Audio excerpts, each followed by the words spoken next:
ஆன்மீக அன்பர்களே, ஜெயா தொலைக்காட்சியின் இனிய நேயர்களே, நம்முடைய ஆனந்த ஆரம்பத்தில் நாள்தோறும் சுவைமிகு செய்திகளை சிந்தித்து வருகின்றோம்.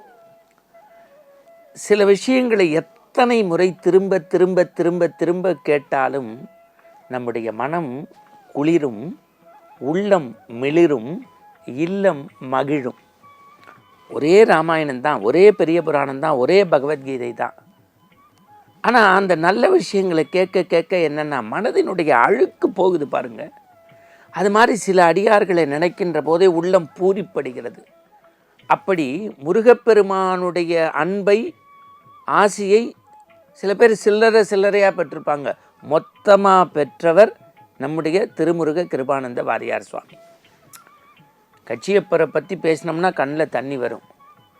முருகப்பெருமானுடைய திருக்காட்சியை பார்த்த அருணகிரி சுவாமிகளை பற்றி சொல்லணும்னா ஆயுள் பத்தாது. 6666 பாட்டு தந்து 24 மணி நேரத்தில் 12 மணி நேரம் கந்தசஷ்டி கவசமே சொல்லிக்கிட்டு இருந்து நாம் இன்னைக்கு நோயிலேருந்து விடுபடுவதற்கு சண்முக கவசத்தையும் குமார தவத்தையும் தந்த பாம்பன் சுவாமிகளை பற்றி பேசினா நாள் போகிறது தெரியாது. இப்படி தண்டபாணி தேசிகத்தை சொன்னால் முருகன் நம்ம கண்ணு முன்னாடி வந்து காட்சி தருவார். இப்படி பல பெருமைகள் உண்டு முருக அடியார்களுக்கு. ஆனால் நாம் வாழும் காலத்தில் நமக்கு முன்னே முருக பக்தராக என்பதை விட முருக பித்தராக வாழ்ந்தவர் வாரியார் சுவாமிகள். நடந்து பயணப்பட்டு கிராமம் தோறும் சென்று கந்தபுராணம், கந்தர் அனுபூதி, கந்தசஷ்டி கவசத்தினுடைய பெருமை, முருகனுடைய வரலாறு என்று ஆன்மீகத்தில் தோய்ந்தாலும் கூட முருகனுடைய பெருமையை மூளை முடுக்கெல்லாம் கொண்டு போய் சேர்த்த பெருமை அந்த நாவுக்கரசர், நகைச்சுவை வேந்தர், பேச்சுலகின் இமயம் வாரியார் சுவாமிகளையே சேரும். அண்மையிலனா தமிழகத்தின் தலை சிறந்த பத்திரிகை அப்படின்னு சொன்னால் அமுதசுரபி, அதனுடைய ஆசிரியர் திருப்பூர் கிருஷ்ணன் அவர்கள். அது மாதிரி 100 ஆண்டு கண்ட இதழ் கலைமகள், அதனுடைய ஆசிரியர் கீழாம்பூர் சங்கர சுப்பிரமணியன். இந்த மாதிரி சான்றோர்களோடு பேசும்போது அவங்க இந்த ஜெயா தொலைக்காட்சி, அருள் நேரம், ஆனந்த ஆரம்பம் நல்ல விஷயங்களை சொல்லும்போது சுவைமிகு செய்திகளை நமக்கு கொடுப்பாங்க. அந்த அறிவு பகிர்தலை வாங்கி அப்படியே நான் உங்களுக்கு சொல்கிறேன். திருவிளையாடல் புராணம் சினிமா வெளிவந்து ரொம்ப பரபரப்பாக போயிட்டு இருந்தது. வாரியார் சாமி போய் படத்தை பார்த்துட்டாங்க.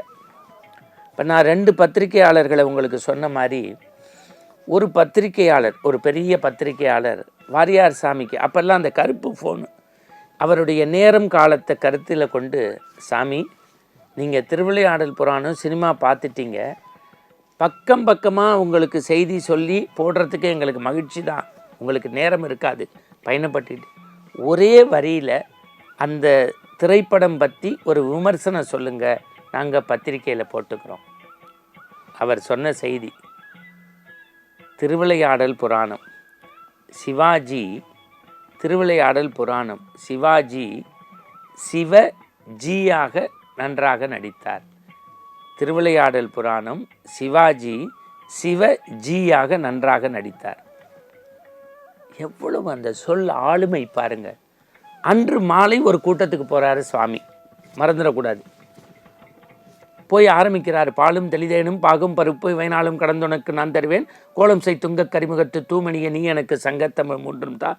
இன்று நான் விநாயகனுடைய தம்பி முருகனுடைய திருவிளையாடல் புராணம் பேச போகிறேன். முருகனுக்கு அப்பாவா வந்தது திருவிளையாடல் புராணத்தில் யார்? ஒரு பையன் எந்திரிச்சு சிரிச்சுக்கிட்டே சிவாஜின்னு சொல்லிட்டான். உடனே சாமி என்ன பண்ணார், தான் மாலையை போட்டு பெற்றோர்களையும் கூப்பிட்டு பிள்ளைய எப்படி தான் வளர்க்கணும்னு சொல்லி ஒரு பரிசு பொருள் புஸ்தகத்தை கொடுத்துட்டு, இந்தியாவுக்கு சுதந்திரம் வாங்கி தந்த காந்தியை காந்தின்னு சொல்ல மாட்டோம், காந்தி ஜீம்போம். எல்லா செல்வத்தையும் நாட்டுக்கு கொடுத்த நேருவை நேருன்னு சொல்ல மாட்டோம், நேரு ஜீம்போம். அதுபோல் இவன் கடவுள் முருகனுடைய அப்பா சிவாவை சிவான்னு சொன்னால் கௌரவ குறைச்சல்னு சிவாஜின்னு சேர்த்து சொன்னானா. தவறையும் சுட்டி காட்டுறாரு, அந்த இடத்துல மேன்மையாகவும் நடந்துக்கிறாரு. அந்த குழந்தையும் விட்டு கொடுக்கல, ஆன்மீகத்தையும் இதயத்தில் புகுத்தினார்.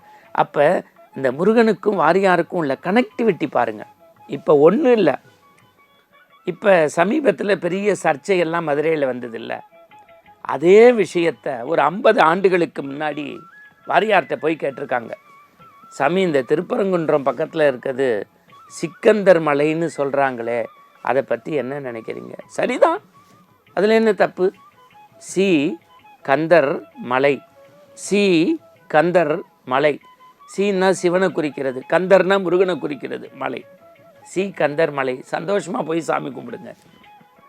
அந்த சொல்லாடல் இருக்கு பாருங்க, அடேப்பா அடேப்பா. அதனால தான் வாரியார் சொல்வார், இந்த மனிதனுடைய மண்டை இருக்கு பாருங்க, வாட்டர் டேங்க் மாதிரி நிரப்பிக்கிட்டே இருந்தால் வாய் பைப்பு மாதிரி திறந்து விட்டால் முருகா முருகான்னு கொட்டணும் நல்ல செய்திகள். அவர் சொல்கிறாரு, உங்கள் மனம் எப்படி இருக்கணுமாண்ணா, இது ஒரு கிணறா, இதில் நிறைய பாத்திரம் உள்ளே விழுந்துருமா. கிணத்துல விழுந்த பாத்திரம் எப்படிரா மேலே வரும்னா, பாதாள கரண்டின்னு ஒன்று இருக்கும் பாருங்கள், கொக்கி கொக்கியாக போட்டு அதை உள்ளே விட்டு அலசினா அந்த கொக்கியில் மாட்டி மேலே வந்துடும். நாம் வாழ்க்கை என்னும் மனக்கிணறில் ஆசாபாசம் என்கின்ற பாத்திரங்கள் மேலே வந்து நாம் வீடு பேறு அடைவதற்கு உள்ளே அலச வேண்டிய பாதாள கரண்டி எது? முருகா முருகா முருகா முருகா என்கின்ற ஒற்றை மந்திரம். அவனை அடிக்கடி கூப்பிட்டால் கோபப்படுவானோ? எத்தனை முறை கூப்பிட்டாலும் கூப்பிட்ட குரலுக்கு கோபமில்லாமல் ஓடோடி வருகின்றவன் உங்கள் முருகன். முருகனை பற்றுங்கள், உண்மையாக கூப்பிடுங்கள், ஆனந்தமாக ஓடி வந்து அருள் புரிவான். வாரியாரோடு முருகனை சேவித்ததில் மகிழ்ச்சி. மீண்டும் நாளை சந்திப்போம். வணக்கம்.